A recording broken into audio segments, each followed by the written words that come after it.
Have you ever felt that no matter how much you earn, it's never quite enough? That the more you have, the more you crave, and happiness always seems just one step away.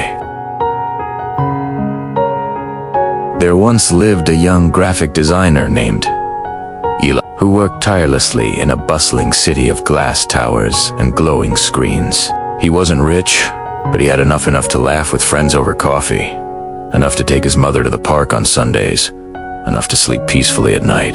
One evening, after a long day of deadlines and client calls, Eli took a shortcut home through a quiet alley lined with old trees. As he passed beneath a gnarled fig tree, a whisper curled through the air like smoke.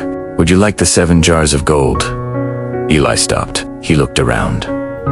No one, just the rustle of leaves and the hum of distant traffic. Still, something stirred in him, a flicker of curiosity, a spark of want. "Yes," he said aloud. "Yes, I would," the voice replied, soft and certain. "Then go home. You'll find them there." He ran, and there they were. 7 antique jars, glowing faintly in the dim light of his apartment. 6 were brimming with gold coins, warm and heavy, but the seventh was only half full. At first, Eli didn't mind. He danced around his living room, dreaming of travel, of a new studio, of freedom. But that half-filled jar began to gnaw at him. It looked incomplete, unfinished, wrong. So he poured in his savings. Then he sold his camera gear and emptied his emergency fund. Still, the jar remained stubbornly half full. He stopped going out. He skipped meals. He took on more freelance gigs, working late into the night.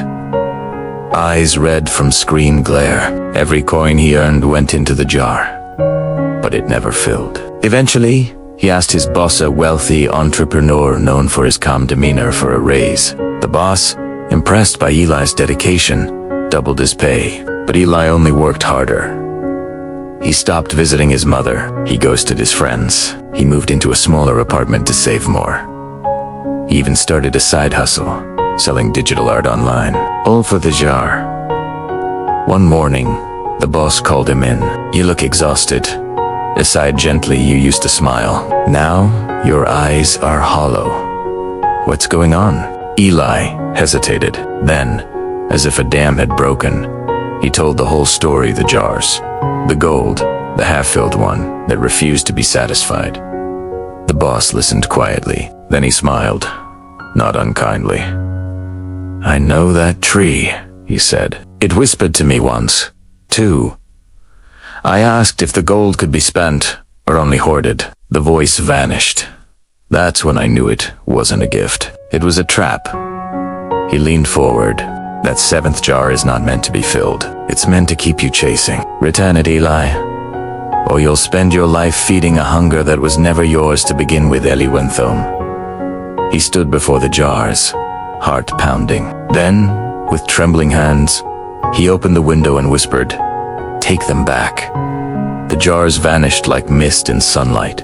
That night, Eli slept deeply for the first time in months. The next morning, he walked to the park with his mother, the sun warm on his face, the world suddenly full of color again. Reflection in a world that constantly whispers, more is better. How do we know when enough is enough? What are the half-filled jars in your life? Those things that consume your peace in the name of perfection or success. Are you chasing fulfillment, or just feeding a hunger that grows with every bite? Sometimes, the richest life is the one where you know when to stop chasing and start living.